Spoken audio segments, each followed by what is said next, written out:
Good morning, students. Welcome back to the online sessions of Science Class 9. I hope you and your family will be safe in this pandemic situation. So, just a request to you stay home and stay safe. Don't go unnecessary outside homes. Also, avoid to go into the crowded places. And if it should be necessary and have to go outside your homes, use the properly face mask covers, take sanitizers with you. Always be wash your hand as a specific, make time of interval and make a specific distance between one another. So stay home and stay safe. The students, we are discussing about the today's chapter, that is chapter number 11 in your NCERT textbooks, that is about work and energy. Before discussing this work and energy, just we shall revise what we have to study in the previous chapters. In the previous few chapters, you just talk about the different ways to describing the motion of objects. What is called motion, how it can be described, what is the law of motion. This we have to be discussing in our previous chapters. So also the motion that can be generally caused by the gravitations, this is also you have to be understand. Another concept that generally helps to understand and interpret many phenomena that is based on to the motion, that is called work, and closely related to the energy. So work and energy, and especially another form that is called power. So this all the concepts like work, energy and power, which is generally associated with the specific phenomena. So in this chapter we have to discussing on these things. So before we studied, just we have to know that all the living organisms which we have to be survive in this particular environment, they generally need to be a food. So food is one of the main resource in which the living organism have to be required, in which they have to perform the specific functions. So living beings which have been perform several basic activities to be survived, that is called as a life process. So all these activities like nutrition, digestion, excretions, absorption, assimilation, reproduction, movement, control and coordinations. So all this general prospect of the activities that each and every living organism have to be performed to survive, all these activities are generally called as a life process, in which all these activities require a specific form of energy to perform these terms of activities, which is generally depend onto the food. So food is one of the important resources in which all these aspects of the energies which is generally implemented by each and every human beings. So we need energy for the different activities like a playing or maybe a singing, maybe reading, writing, thinking, jumping, crying, running, whatever the activities you have to be done, they generally require the energy. So if depend on to the which kind of activity you have to perform, that kind of the energy you have to be required. So animals most often get engaged into the different activities. So for example, like animals jump, run, or maybe in the water they have to be moved. So they have to be fight and move away from the enemies, like one of the predators of the enemies that should be implemented. So they have to require most of the energy to activities this type of forms. So finding of food, finding of safe places to be live, or maybe most of the engaged animals into the lift the weight, carry loads, pull the cats, plug fields. This all the activities which require the energy. Also, like machinery, you have to be come across of the different type of machineries. So this also machinery which have to be perform the work, they also need to be energy. Like we have to be run the vehicles also require the specific forms of the fossil fuels like petrochemical products of the gases, which generally required to be implemented as a part of the energy. So all these things which we have to be implemented, that is generally based onto the energy. Okay, so first of all, let me start to be talk about the work. What is called as a work? That is the first topic we have to be discriminate. So work, what is work? And specific difference into the weight of term to work into day-to-day life weight that should be used into science. So what is the formations of formation? So एक simple चीज हम समझते हैं कि like we draw the diagrams or maybe organize a specific forms, collect a questions paper, attending of the classes, or maybe the discussing of the problems with the specific friends of the from different type of experiment. So most of these experiments or the activities which you have to perform, which requires the energy. So energy in the common placements like working of hard in still working a hard, is it be a go the scientific definition of work? So if you are be working hard to push a very huge rock which is available onto the ground, मान लीजिए आप एक रास्ते से जा रहे हो, रास्ते पे एक बड़ा सा पत्थर है और लेट अस कि वो मूव्ड डिस्पाइट द एफर्ट, आप बहुत ज़्यादा एफर्ट्स लगा रहे हैं फिर भी वो अपनी पोजीशन से मूव नहीं कर रहा है. So have it is called as a work. You have also be maybe still few minutes with the heavy load on your hand. अपने हाथ पे काफी देर तक एक भारी ऑब्जेक्ट को रखेंगे तो is it to be a work? उससे तो आपको टायर्ड फील होगा, आपकी एनर्जी लॉस होगी, but it is to be a said to be a work, या इसको आप वर्क कहेंगे. या फिर हम डे टू डे लाइफ के बहुत तरह के ऐसे फिजिकल या मैकेनिकल्स या मेंटल फिजिक ऑफ वर्क देखते हैं जिसमें आप फील्ड में you have to playing into the field, or maybe you have to talking with the friends, maybe watching a movie, or maybe working your homeworks. So it should be a despite of work then definite use. But in the physical form, like in terms of physics, it is not to be considered as a work. जैसे अभी आप day to day life के अंदर एक word से होंगे कि जैसे आपके पेरेंट्स ऑफिस से आते होंगे और वो कहते होंगे कि आज मैं काफ़ी ज़्यादा थक गया हूँ, आज मैंने काफ़ी ज़्यादा काम किया, आज मैं टायर्ड हो गया हूँ, एटसेट्रा. आप भी स्कूल से जाते होंगे तो बहुत सारे होमवर्क्स होते होंगे, आप करते होंगे, आप बोलते होंगे बहुत थक गया हूँ, आज बहुत ज़्यादा मैंने काम किया है. This type of generally words you have to be heard in to the day to day life, but it is not in a scientific manner of work. मान लीजिए आप कंप्यूटर पर बैठ के 5 घंटे काम कर रहे हो तो इज इट अ वर्क? देखिए साइंटिफिकली फॉर्मेशन में फिजिक्स की लैंग्वेज में उसको आप वर्क नहीं कहेंगे, बट वो एक्चुअली एक वर्क है जिसको आप मेंटल वर्क या फिजिकल वर्क से कंसीडर कर सकते हो. जो कंप्यूटर पे आप काम कर रहे हैं, स्टडीज कर रहे हैं, this is the mental work. Physically work जो पेरेंट्स एक्सेस आपने ऑफिस से आते हैं, दिस में भी have to be done the physical work, लेकिन it is not be a specific form of work. तो वर्क का एक स्पेसिफिक सिनेरियो होता है कि when you apply a force on a specific object and its direction और may be the its place will be change, यानी कि उसके अंदर डिस्प्लेसमेंट अगर जनरेटेड होता है तभी उसको आप वर्क कहोगे. तो work is always be what when you apply the force, और उसके अंदर अगर डिस्प्लेसमेंट जनरेट होता है तभी आप उसको वर्क कहेंगे, otherwise it is not to be a work. जैसे अभी जैसे एग्जांपल दिया था कि रोड पे एक बहुत बड़ा पत्थर पड़ा हुआ है और पत्थर को आप पुश कर रहे हैं, और पुश करते वक्त भी अगर पत्थर जो है अपनी पोजीशन से मूव नहीं कर रहा और आपने बहुत ज़्यादा एनर्जी उसमें वेस्ट कर दिया है, but work is will be zero. जितना भी आप फोर्स अप्लाई करेंगे और जब तक वो जो ऑब्जेक्ट है उसके पोजीशन के अंदर अगर चेंजेस नहीं होता है, सो यू हैव टू से कि वर्क हैज़ बीन जीरो. तो वैसे सिचुएशन में वर्क की डेफिनेशन वहाँ पे जीरो हो जाती है. सो अगर आपको वर्क को डिफाइन करना है और उसका यूनिट को लिखना है तो आप कैसे लिख सकते हैं? When you have to define the work, और उसका यूनिट को आप कैसे लिख सकते हैं? So when a force that acts on a body, अगर फोर्स जो है वो बॉडी पे अप्लाई होता है, so work done is equal to the product of magnitude of the displacement during the same time period in which the force acts on to the magnitude of a component in to the specific direction of force. So इसको simple formation में अगर हम समझे, the work को हम W से denotate करते हैं. Work is denoted by the W. So work is equal to magnitude of component of force in the direction of displacement F into magnitude of displacement S. यानी इसको simple तरीके से समझे तो W equal to force into displacement, so F into S. Force को आप क्या कहेंगे? Force that is represented by the F and displacement that is represented by the small s. तो वर्क को अगर आपको डिनोटेट करना है तो work is equal to force into displacement F into S. That is a simple scenario of the work.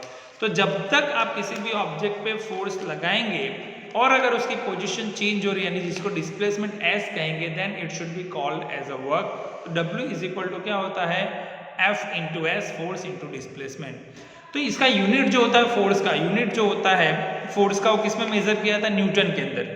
Force generally measure into the newton, जबकि displacement S है उसको मेजर किया था मीटर के अंदर. Force is measure into the newton where the displacement S is equal to measure into the meter. तो जो work होता है, वर्क का जो ऐसा यूनिट होता है वो होता है न्यूटन इंटू मीटर, जिसको NM कह सकते हैं, या उसका एक दूसरा स्पेसिफिक फॉर्मेशन होता है वर्क का ऐसा यूनिट जिसको आप जूल भी कह सकते हैं, JOULE. तो वर्क का दो ऐसा यूनिट होगा, एक न्यूटन इंटू मीटर हो सकता है या दूसरा जो हो सकता है वो जूल हो सकता है. That should be implemented by the joule. अभी एक कॉन्सेप्ट समझते हैं कि जो कंपोनेंट जो होता है फोर्स के, वो ऑब्टेन करते हैं एक स्पेसिफिक फार्मूला ऑफ वर्क, उसको आप कैसे इम्प्लीमेंटेशन कर सकते हैं. तो उसके लिए एक एक्टिविटी समझते हैं कि suppose suppose that an object is pulled with a specific angle, एक ऑब्जेक्ट को एक स्पेसिफिक एंगल से आप पुल्ड करते हो। So the force which is applied, जो एक स्पेसिफिक एंगल ऑफ लाइन बनता है pulling the object that makes angle of theta with the horizontal surface, जो एक स्पेसिफिक हॉरिजॉन्टल सरफेस होता है उससे एक एंगल बनता है जिसको हम थीटा कहते हैं, उसके हिसाब से आप ऑब्जेक्ट को पुल कर रहे हैं। तो उसके लिए क्या करें, ड्रॉ अ लाइन OA, एक लाइन आप OA बनाइए with the angle of theta, angle theta के थ्रू, और वो एक क्या करेगा, हॉरिजॉन्टल जो सरफेस होगा having the equal length of the magnitude of force. ठीक है, तो ये जो OA होगा, जो लाइन आप बना रहे हैं, which gives a specific formation of direction in which the force is applied, force उस डायरेक्शन के अंदर मूव करता है। तो सिमिलरली OC जो होगा रिप्रेजेंट करेगा डिस्प्लेसमेंट, और जो AB होगा वो रिप्रेजेंटेड करेगा वहां पे फोर्स को। तो ये जो पूरा का पूरा फॉर्मेशन बनता है, इट मींस वर्क डन यानी हो गया आपका finding of work done F is equal to W equal to FS, जो यहाँ पे आपको दिया हुआ है। Let how is work is defined in a science. To understand this, we shall first consider the case when the force is act in a direction of displacement, जो यहाँ figure में आपको दिया हुआ है, उसमें आपको यही कॉन्सेप्ट समझा कि let a constant force F that is act on an object, let the object be displaced through a specific distance, so direction of force जो होगा that the let W is equal to work done, it means force into the displacement, ऐसे आप उसको consider कर सकते हैं। So that should be a specific formation that is called work is equal to force into displacement। तो ऐसे ही अलग अलग कॉन्सेप्ट आप समझ लीजिए कि मान लीजिए ये जो स्प्रिंग बैलेंस का एक एग्जांपल मैं आपको समझाता हूँ, स्प्रिंग बैलेंस है कि what happens when you apply the force at specific angles, अलग अलग एंगल्स पे अगर आप फोर्स लगाते हैं तो उससे क्या चेंजेस होता है, और एक उसको हम कैसे एक्सप्लेन कर सकते हैं, how you can be explain this things. तो उसके लिए एक दूसरा एक टर्म हमें समझना है कि एक ब्लॉक को प्लेस कीजिए in a smooth horizontal surface, let up put a block onto the horizontal surface and take a spring balance, एक spring balance को कंसिडर कीजिए जो एक मिनिमम 5 kg तक का जो वेट है उसको वो कंसिडर कर सकता है, और उसके बाद उस पर फोर्स अप्लाई कीजिए, एक हॉरिजॉन्टली फोर्स अप्लाई कीजिए, एक स्पेसिफिक एंगल डायरेक्शन से फोर्स अप्लाई कीजिए। तो हॉरिजॉन्टल फोर्स अप्लाई करने पे और एंगल फोर्स से अप्लाई करने पे दोनों में क्या डिफरेंस होगा वो समझते हैं।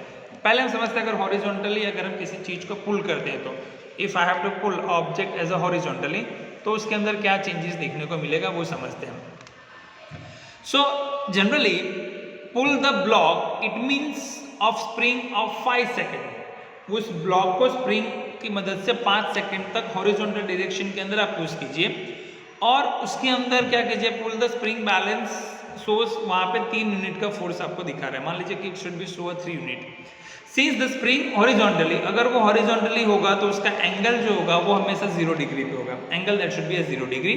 सो डिस्प्लेसमेंट जो होगा वो दैट शुड बी ब्लॉक का एक स्पेसिफिक डायरेक्शन में होगा।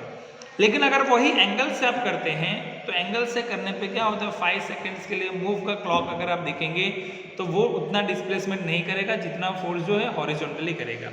तो इससे क्या कंक्लूजन आप लगा सकते हैं, तो इससे आपको एक पता चलता है कि जैसे जैसे एंगल इंक्रीज होता है 0 डिग्री से, मान लीजिए 30 डिग्री, 40, 50, 60, ऐसे अलग अलग एंगल पे अगर आप किसी भी ऑब्जेक्ट को रख के पुल करते हैं, सो दैट मीन्स एंगल जो होगा वो जितना ज़्यादा इंक्रीज होगा, जो फॉर्मेशंस होगा वो मेजर जो होगा ब्लॉक का आप कंसिडर कर सकते हैं, जो एक स्पेसिफिक फॉर्म होगा। तो व्हेन उसका डिस्प्लेसमेंट जो होगा for work done as the displacement जो होता है दैट शुड बी रिड्यूस, जितना ज़्यादा आप एंगल को इंक्रीज करेंगे तो डिस्प्लेसमेंट उतना कम होगा, और जितना एंगल को आप कम करेंगे उतना डिस्प्लेसमेंट वहाँ पे ज़्यादा होता है। So that should be implemented. तो 90 डिग्री पे हमेशा जो डिस्प्लेसमेंट होता है वो 0 होता है, क्योंकि जब परपेंडिकुलर डायरेक्शन के अंदर आप कभी भी फोर्स अप्लाई करेंगे तो it always be having a 0 degree, यानी work done will be 0। 90 degree पे वर्क डन हमेशा 0 होता है।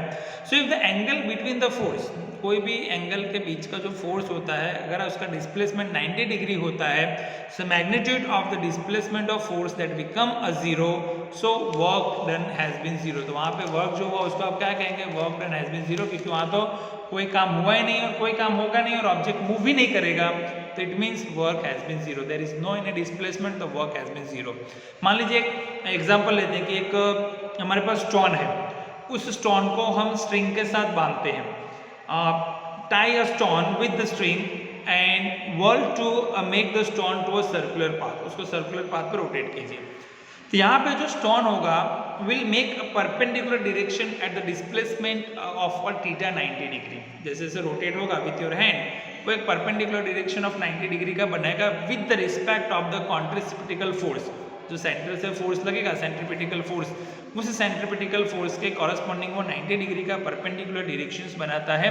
इसका मतलब वहाँ पे वर्क हैज बीन जीरो, क्योंकि 90 डिग्री पे वर्क हमेशा क्या होता है, जीरो होता है। जैसे आप जियो स्टेशनरी सैटेलाइट्स जो होते हैं जो circular orbits around the earth के आसपास रोटेट करते हैं, तो यहाँ जो ग्रेविटेशनल फोर्स होता है due to the earth which acts on it, so perpendicular displacement होता है और वर्क भी वहाँ पे जीरो होता है, क्योंकि वो अपनी पोजीशन को चेंज नहीं करते हैं, और पोजीशन को चेंज नहीं करोगे तो वर्क क्या होगा, ऑलवेज भी जीरो।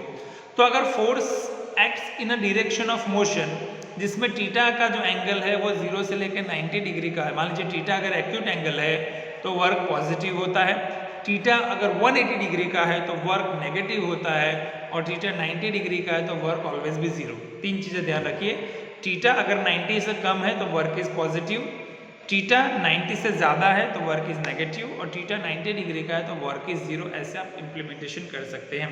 तो किसी भी वर्क का नेसेसरी कंडीशन क्या है, अगर आप कैसे कह सकते हो कि वर्क है, उसकी नेसेसरी कंडीशन क्या है, तो उसके लिए दो चीज़ें आपको ध्यान में रखनी है। For work to be done, उसमें दो क्राइटेरिया हमें ध्यान में रखना होता है, दो चीज़ें सबसे नेसेसरी होती है। Two things are mostly necessary if it should be implementation of work, like when you apply the force in a specific direction, and second one, apply the force it should be need to be a displacement. So act on a force is necessary, force जरूरी है, उसके साथ साथ direction of displacement वो भी जरूरी है, तभी आप कह सकते हो कि वो वर्क हुआ है, then it should be said it should be work. मान लीजिए एक हमें कैलकुलेट करना है कि टू पुल अ कार, एक कार को हमें पुल करना है जो रोड पे है, it should be available on to the road, और उस पर आप 1000 न्यूटन का फोर्स अप्लाई कर रहे हैं, you have to be apply the move of car 25 metre, ठीक है। तो कार 25 मीटर मूव करता है, तो कितना काम आपने किया, if you applied the 1000 newton force on a car and which is moving on to the 25 meter, then how can you calculate the work. तो work is what, work is equal to क्या होता है, force into displacement F into S. Force आप कितना apply कर रहे हो, 1000 Newton का, डिस्प्लेसमेंट कितना जा रहा है 25 मीटर, तो 1000 इंटू 25 कीजिए तो कितना हो जाएगा 25,000 जूल, यानी वर्क इज व्हाट 25 जूल, ऐसे कह सकते हैं। That is about the work. तो आई होप ये वर्क का कॉन्सेप्ट आपको समझ में आ गया है कि when you apply as force on any object and it should be move in a specific direction of a displacement, then work has been done. और उसको किस में मेजर कर सकते हैं, जूल के अंदर आप मेजर कर सकते हैं, राइट। चलिए वर्क के बाद नेक्स्ट टॉपिक है वो है एनर्जी। देखिए जैसे अभी पहले हम डिस्कशन कर रहे थे कि life is a impossible task without the energy. अगर हमारे बॉडी के अंदर एनर्जी नहीं है तो we can not be survive our life. तो energy is one of the important aspects to be require each and every living organisms to be survive. तो in a recent times the increasing of demand of energy that can be raises due to the increasing of the population. सो जितना ज़्यादा population increase हो रही है, it also increase the demand of energy. जैसे nutrition एक है, अगर properly हर एक लोगों को न्यूट्रिशन नहीं मिलेगा तो it generally create the mall nutrition. Mall nutrition का प्रॉब्लम, हंगर का प्रॉब्लम जनरेटेड होगा। सो increasing of population it also increasing the demand of energy. केवल फूड एनर्जी नहीं, इलेक्ट्रिसिटी हो या फॉसिल फ्यूल्स हो या बहुत सारे नेचुरल रिसोर्सेज एनर्जी है, वो सब उसके अंदर डिवाइडेड हो सकते हैं। तो इस एनर्जी को हम कहाँ से डिराइव करते हैं, from where we can be get the energy from. तो इसमें सन जो है it is one of the natural biggest source of energy for us. Sun is one of the biggest natural resource of energy to us. Many of the other sources of energy that can be generally generated from the using of the suns or maybe the nucleus of atoms that should be implemented by the interior of earth and the tides. These are the generally concept of the energy. उसको हम energy के concept में consider कर सकते हैं. So the word of energy that generally very much oftenly used in our day-to-day life, but scientifically we have to define it a precious meaning. उसका एक so when a fast moving cricket ball hits a stationary wicket, the wicket is thrown away. Similarly, a object when raised to certain heights gets a capability to do work. सो ये सारे concept आपने समझे हुए हैं, तो how it should be implemented, ये कैसे होता है। सो मान लीजिए एक हैमर को आप रेस करते और उसको फॉल्स करते near placed on the place wood, वो अलग अलग, it generally drives a nail into the wood. It also have to observe कि childrens then are winding a toys and toy which should be placed on the floor, it start to be moving. So this are the generally concept you have to discussing, कैसे होता है, कैसे इसके अंदर क्या capability होती है, कैसे वो मूव करता है, that is generally based on to the energy, वो एनर्जी के कॉन्सेप्ट में आता है और that is generally moved as a part of energy. So energy क्या है पहले वो समझिए। So ability to do a work is called energy. किसी भी काम को करने की जो हमारी एबिलिटी होती है उसको हम एनर्जी कहते हैं। So ability to do a work is generally called as energy. So energy में जो होता है ना, दो तरीके के फॉर्मेशन को हम कंसिडर कर सकते हैं। If work is done on the body, energy of body increases. ध्यान रखिएगा, if work is done on the body, energy always भी इंक्रीजेस, एनर्जी वहां पे इंक्रीजेस होता है। And if work done by the body, energy decreases. तो अगर body के ऊपर अगर वर्क होता है तो एनर्जी इंक्रीजेस होता है, और अगर बॉडी के थ्रू वर्क होता है तो एनर्जी क्या होता है, डिक्रीजेस होता है। ये चीजें, चलो उसके एक एग्जांपल समझाता हूं कि क्या है उससे example. When a cyclist that paddles a cycle, cyclist जो होता है वो साइकिल को चलाता है तो उसके लिए पैडल उसको यूज करना पड़ता है। When the cyclist that pedals the cycle, so he is working on the cycle, वो साइकिल के ऊपर काम कर रहा है। So the energy of cycle is increase, energy जो होगी साइकिल की इंक्रीज होगी, उसकी स्पीड जो होती है वो इंक्रीज होती है। एट द सेम टाइम जो वो वर्क हो रहा है वो उस साइक्लिस्ट के बॉडी के थ्रू हो रहा है, तो उसकी एनर्जी क्या हो जाएगी, डिक्रीज हो जाएगी। सो if the work is done through your body, always be energy decrease. तो ये साइक्लिस्ट को पैडल्स करने के लिए आप अपने बॉडी का यूज कर रहे हैं, इसके वजह से आपकी एनर्जी डिक्रीज होगी, लेकिन वो वर्क साइकिल के ऊपर हो रहा है तो साइकिल की एनर्जी जो होगी वो इंक्रीज हो जाएगी। वैसे ही when you applies the brake of vehicle which is in a motion, कोई व्हीकल अगर मोशन के फॉर्म में है और अगर आप उस पर ब्रेक अप्लाइड करते हैं तो वो फ्रिक्शनल फोर्स के थ्रू वो क्या होता है, स्टेशनरी फॉर्म में आ जाता है। So since a work is done by the vehicle, its energy generally decrease, उसकी एनर्जी क्या हो जाती है, डिक्रीज हो जाती है। So a body which does not possesses the work, it always possesses the energy. Body जो होता है कभी भी वर्क को पोजेस नहीं करता है, बॉडी ऑलवेज भी पोजेसेस द एनर्जी, वो एनर्जी को पोजेसेस करता है। सो दस वी कैन से दैट कि work is done and energy is exchange. Work done होता है और एनर्जी क्या होती है, एनर्जी एक्सचेंज होती है। तो अलग अलग फॉर्म्स के एनर्जी है, जिसमें पहला फॉर्म समझते हैं जिसको हम काइनेटिक एनर्जी कहते हैं। First we discussing about the kinetic energy. देखिए अभी काइनेटिक एनर्जी हम किसको कहते हैं। So ability of a body to do a work due to its motion, then it is called kinetic energy.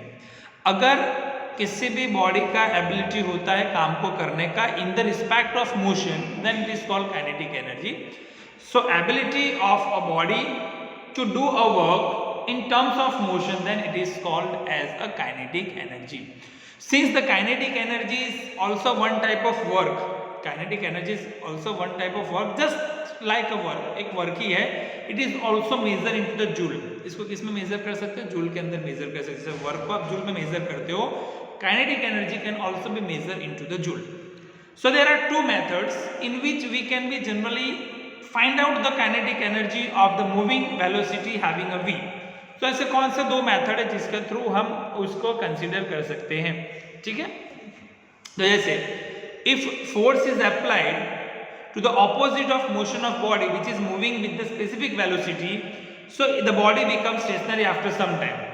अगर कोई ऑब्जेक्ट स्पीड में जा रहा है, उसके अंदर मोशन है, वेलोसिटी है, और अगर आप उस पर ब्रेक अप्लाई करते हैं, उसके ऑपोजिट डायरेक्शन के अंदर अगर आप फ्रिक्शनल फोर्स जनरेट करते हैं, तो क्या होता है कि ऑब्जेक्ट जो एक स्पेसिफिक टाइम में क्या होगा, स्टेशनरी फॉर्म में आएगा। It generally comes into the stationary form. So वो जो स्पेसिफिक टाइम ऑफ इंटरवल मिलेगा जिसके अंदर आप वर्क जो है फोर्स अप्लाई करके जो व्हीकल को स्टेशनरी फॉर्म में ला सकते हैं, तो उस डिफरेंसेस का यूज करके आप जो है वो काइनेटिक एनर्जी को कैलकुलेट कर सकते हैं। You can calculate the kinetic energy on this terms. दूसरा जो मेथड है, दूसरे मेथड के थ्रू जो हम काइनेटिक एनर्जी को कैलकुलेट कर सकते हैं वो है कि work generally required to be done to make a stationary object into the moving velocity of motion v, so kinetic energy which can be acquired for it. तो for example like work done by the vehicle moving with the velocity when brakes are applied in a specific time of t, that can be calculated. तो मान लीजिए कोई stationery object है, अगर आप उस पर फोर्स अप्लाई कर रहे हैं और अगर मोशन के फॉर्म में आ रहा है, तो वो जो स्पेसिफिक टाइम ऑफ इंटरवल है फ्रॉम स्टेशनरी टू मोशन, उसको कैलकुलेट करके आप काइनेटिक एनर्जी यूज कर सकते हैं, फाइंड आउट कर सकते हैं। दूसरा जो मेथड है जिसमें वर्क जो ऑलरेडी मोशन के फॉर्म में ऑब्जेक्ट है और उस पर अगर आप फोर्स अप्लाई करके उसको स्टेशनरी फॉर्म में लाते हैं, तो वो जो स्पेसिफिक टाइम ऑफ इंटरवल मिलता है उसका यूज करके आप काइनेटिक एनर्जी को कैलकुलेट कर सकते हैं। मान लीजिए आपको एग्जाम में क्वेश्चन पूछा हो कि हमें काइनेटिक एनर्जी का इक्वेशन डिराइव करना है, तो काइनेटिक एनर्जी का इक्वेशन को आप कैसे डिराइव कर सकते हैं वो मैं आपको सिंपल फॉर्म में समझाता हूँ। आपको बुक में दिया है और वो इक्वेशन कैसे आया मैं आपको सिंपल फॉर्म में समझाता हूँ। कि मान लीजिए आपको एग्जाम में दिया होगा derive the equation of kinetic energy of body, 3 या 4 मार्क्स का क्वेश्चन है, कैसे आप इक्वेशन को डिराइव कर सकते हैं। तो उसके लिए सबसे पहले तो when you suppose the body which having a mass m and which is lying on a frictional horizontal surface, एक ऑब्जेक्ट सपोज कीजिए और ऑब्जेक्ट का जो मास है उसको m सपोज कीजिए और जो एक फ्रिक्शनल लेस हॉरिजॉन्टल सरफेस पे है। When the force acts on this body, जैसे फोर्स इस ऑब्जेक्ट पे लगता है, it undergoes on a displacement with a specific time of interval t। एक फोर्स आप अप्लाई करेंगे और उसके अंदर डिस्प्लेसमेंट जनरेट होगा with having a specific time interval t। तो velocity have a body with mass m, force that act on a body that is f, time that should B t। Okay, force को f कहेंगे, time को t कहेंगे, मास को m कहेंगे। अब यहाँ पे दो चीजें हैं। पहला ऑब्जेक्ट जो नॉर्मल फॉर्म में था, यानी इनिशियल वेलोसिटी उसकी 0 थी, u इज इक्वल टू 0, और फाइनल वेलोसिटी जो है वो v है, वो आपको कैलकुलेट करना है। तो एक रूल्स आपको पता है कि when the work is done onto the object and it comes into the form of displacement, work is equal to F into S। ये आपको पता है, work is equal to what? F into S। लेकिन एक Newton का जो second law of motion है जिसमें F is equal to ma, ऐसा हमें पता है, मास इंटू एक्सेलरेशन, तो यहाँ पे F की जगह पे आप ma लिखेंगे तो वर्क इज इक्वल टू हो जाएगा mas। क्या हो जाएगा? mas।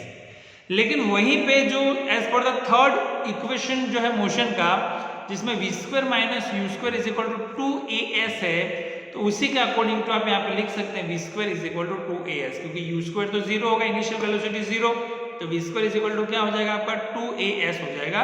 तो as इज इक्वल टू क्या होगा? 2, लेफ्ट हैंड साइड आएगा तो v स्क्वायर बाय 2 हो जाएगा। तो ये जो इक्वेशन जो 1 और 2 को आप कंपेयर करेंगे तो w is equal to 1/2 mv square आपको मिल जाएगा। ठीक है, v स्क्वायर बाय 2 के हिसाब से। तो ये जो 1/2 mv स्क्वायर मिल रहा है वो क्या होता है? इक्वेशन दैट शोज कि when order to move a stationary body with m with a specific velocity, that kinetic energy ke is equal to 1/2 mv square. तो काइनेटिक एनर्जी अगर आपको फाइंड आउट करना है तो उसका फॉर्मूला होता है 1/2 mv स्क्वायर, जो मैंने अभी आपको समझा दिया है, that is a simple form. तो अगर मान लीजिए कि when a body does some work and it should be kinetic energy changes, kinetic energy का चेंज होता है, तो उसका इक्वेशन क्या होगा? देखिए, work done is equal to always the force into displacement, और यहाँ पे जो फोर्स है वो मास इनटू एक्सेलरेशन हो जाएगा, F इक्वल टू ma, तो वर्क mas हो जाएगा। बट वी नो दैट कि v square minus u square is equal to 2as होता है, तो a square is equal to क्या होगा? 1/2 v square minus 1/2 u square, जहाँ पे इनिशियल वेलोसिटी 0 ना हो वहाँ पे as is equal to 1/2 v square minus 1/2 u square, ये जो फॉर्मेशन दिया है वो। तो अगर पूरा फॉर्म देखेंगे तो m इज इक्वल टू क्या मिलेगा? 1/2 v square minus 1/2 u square. तो इसका पूरा इक्वेशन जो होगा वो होगा work is equal to 1/2 mv square minus 1/2 mu square, जहाँ पे इनिशियल वेलोसिटी 0 ना दी हो वो। तो इनिशियल वेलोसिटी 0 ना दी हो और वैसे में काइनेटिक एनर्जी फाइंड करना हो तो work is equal to 1/2 mv square minus 1/2 mu square, और जहाँ पे इनिशियल वेलोसिटी 0 दी हो और वहाँ पे काइनेटिक एनर्जी फाइंड करना हो तो work is equal to 1/2 mv square. ये जनरली जब आप न्यूमेरिकल सॉल्व करोगे तो वहाँ पे इस टर्म्स का आपको यूज करना होगा, यहाँ पे वो फॉर्म यूज होता है।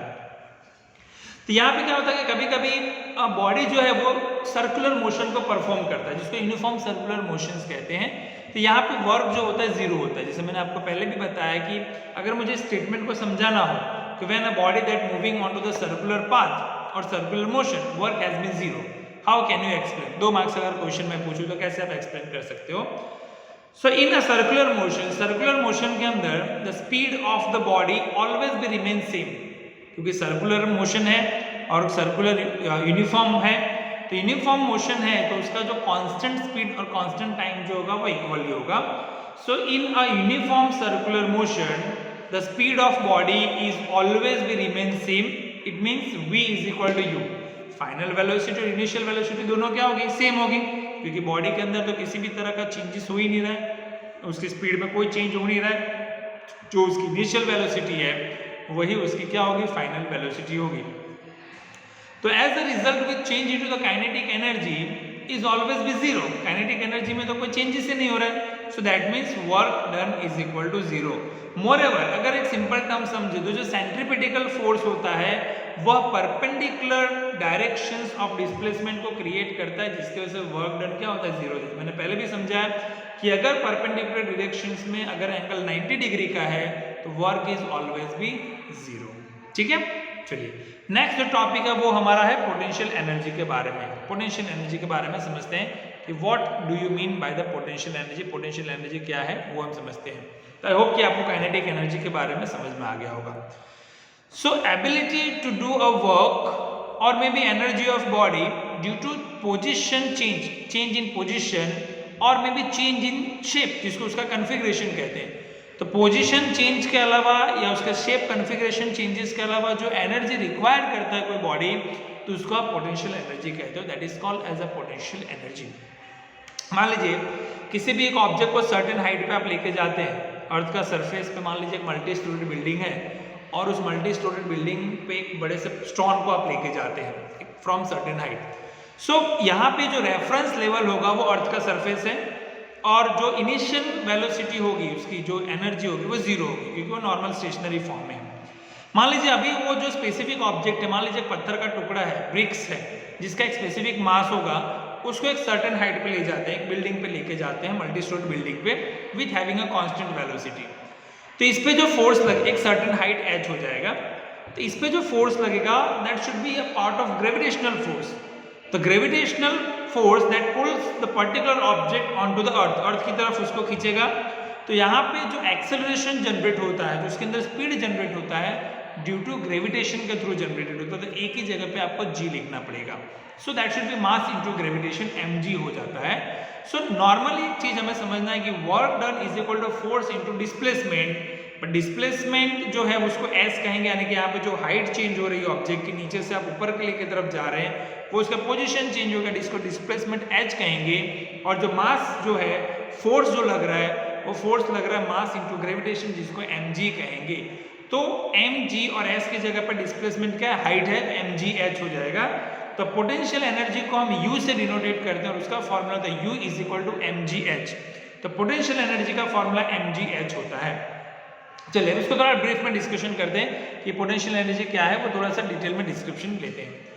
So ability to do a work of any object, do its position change or maybe the change in shape is called as its potential energy, और जिसको आप कैपिटल U से डिनोटेट करते हैं, that is denoted by the U.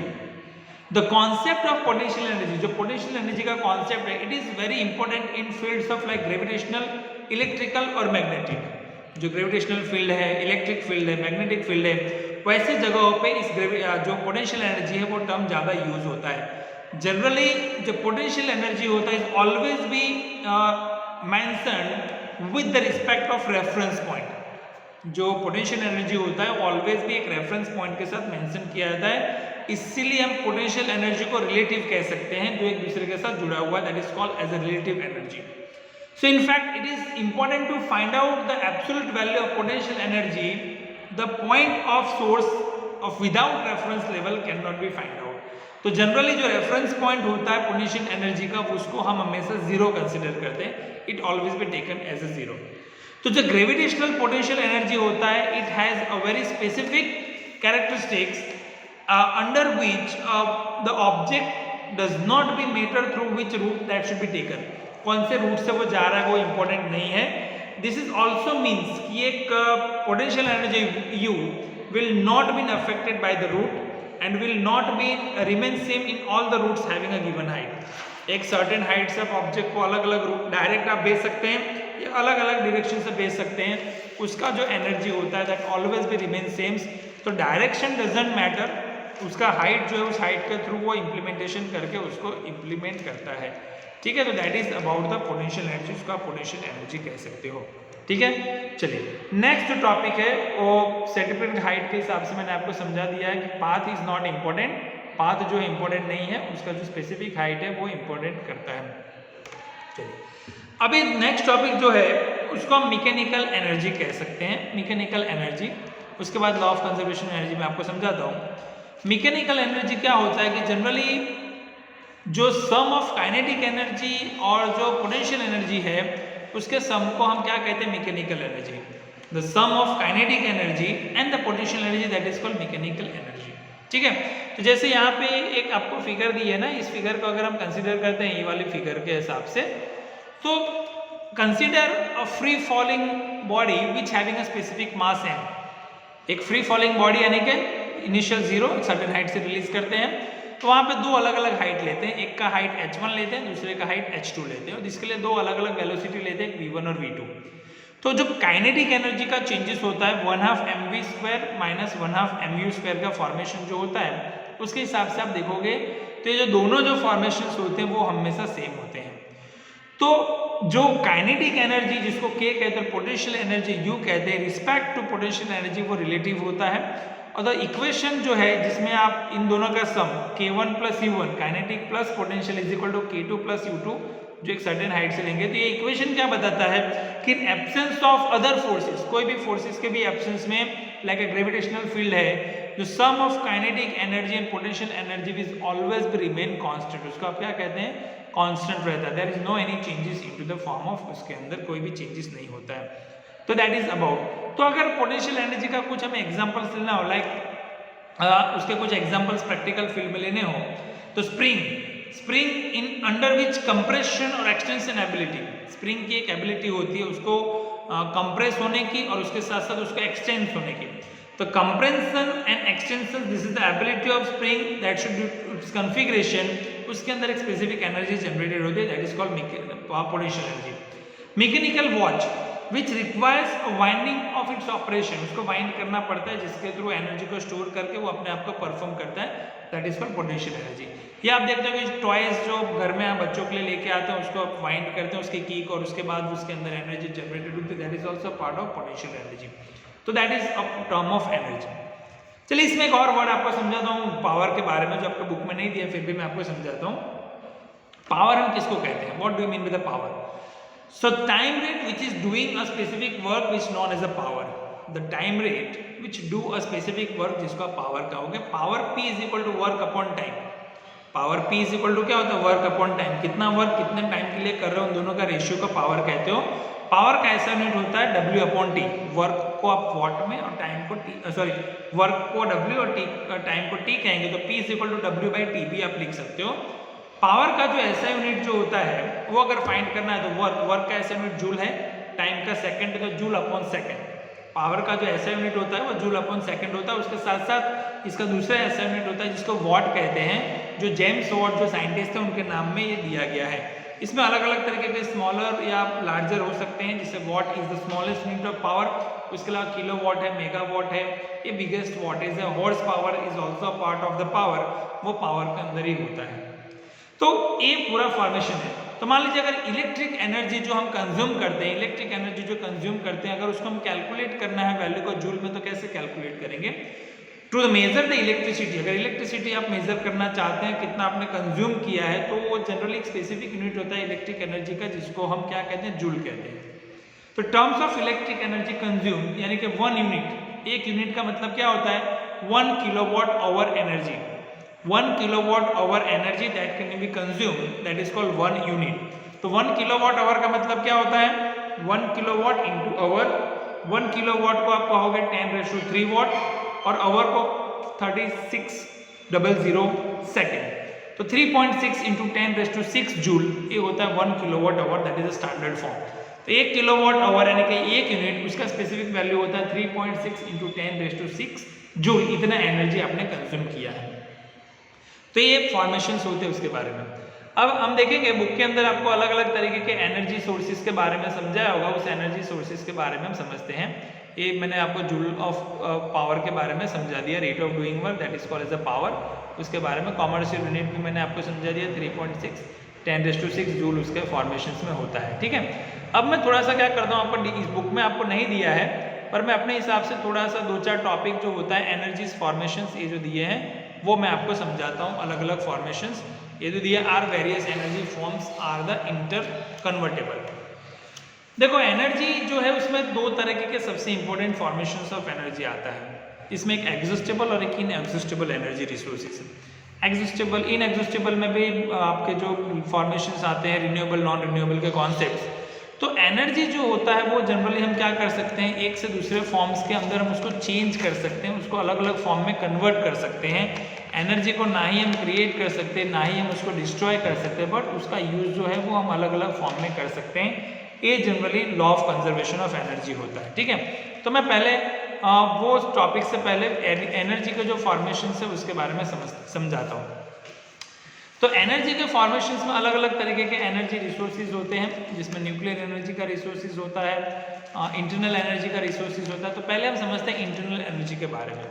Internal energy हम किसको कहेंगे, a substance which possesses the energy due to its internal motion, internal motion के थ्रू जो अपनी एनर्जी को possesses करता है, it constitutes its particles and also due to the increasing among this of the particles, this type of energy is called as the internal energy.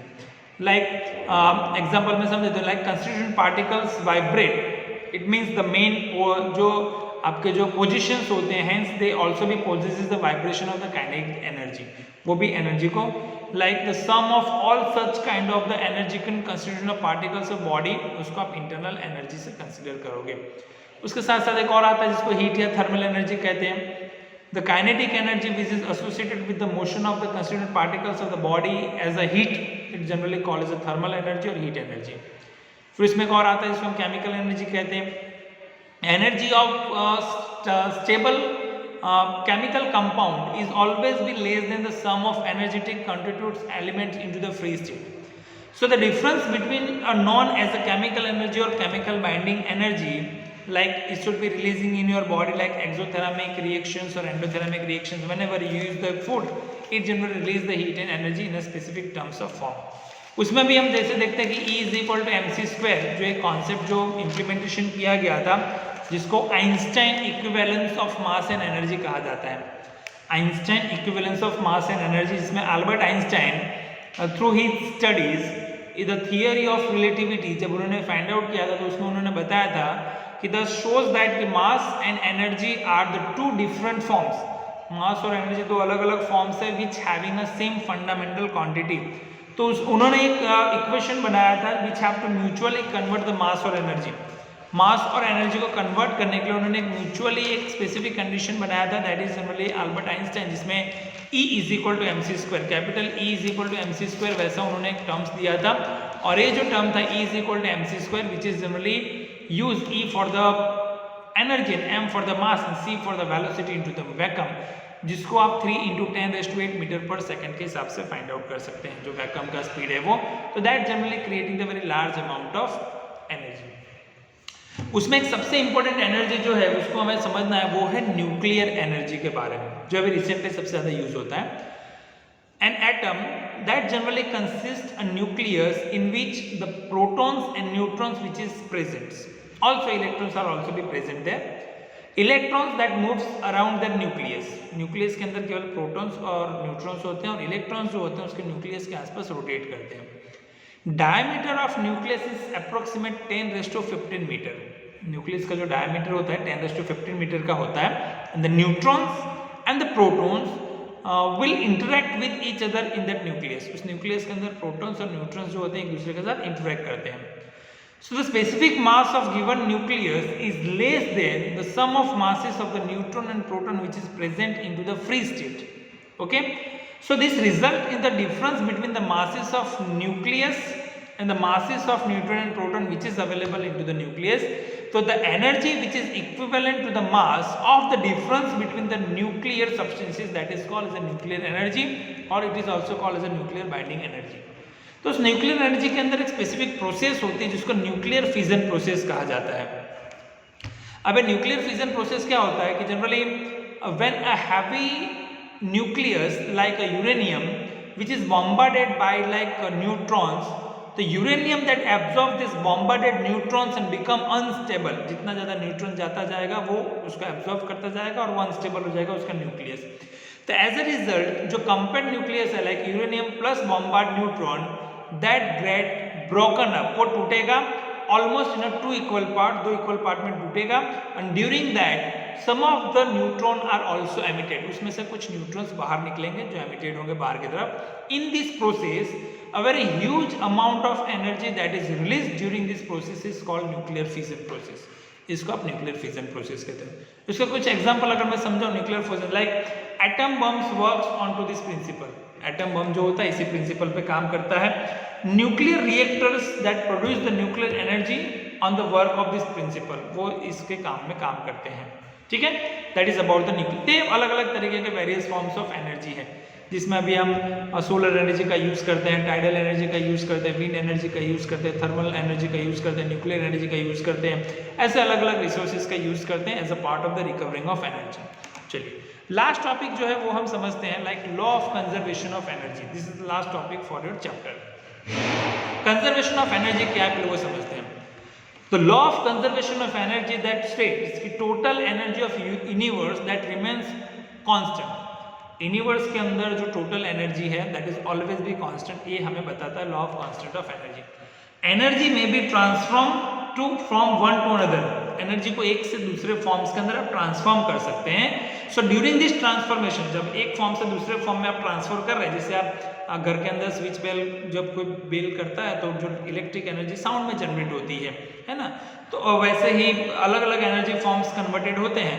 तो during the transformation of energy some amount of one form of energy that should be disappears, एक फॉर्म का कभी कभी energy क्या होता है disappears होता है, against that equivalent amount of energy from the another energy resources that can be produced।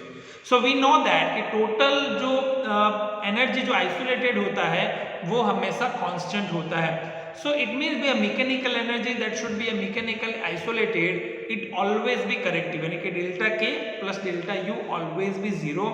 so as a result of work done used into the changing of kinetic potential energy always be constant।